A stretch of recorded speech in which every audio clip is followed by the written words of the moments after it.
Hi everyone. Okay, we're talking about the cheekbone today, contouring the cheekbone. One of the things we're hearing is that this is something that people are seeing a noticeable change after doing the cheekbone routine for a continuous amount of time with the Gua Sha. So we're just gonna dive right in. Make sure you do your add-ons after you've done your neck and face routine and you've applied your oils and everything. I'm using Yarrow Palm. You may use the other oils that you want.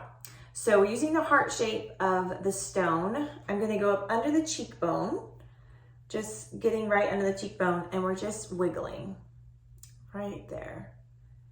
Just gonna wake all that fluid up. Give it some good wiggles. Remember to breathe.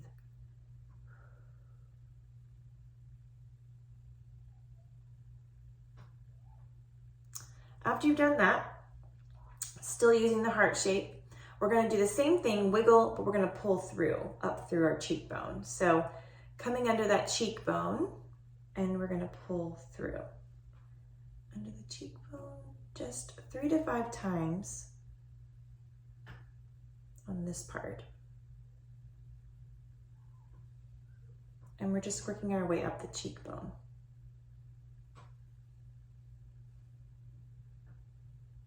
Don't press too hard. No need to make some bruises on your face or anything.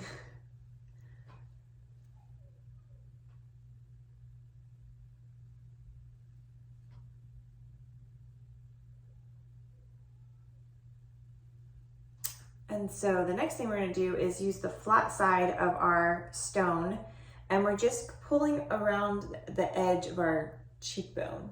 So anchor and just get up under that cheekbone, up into the hairline.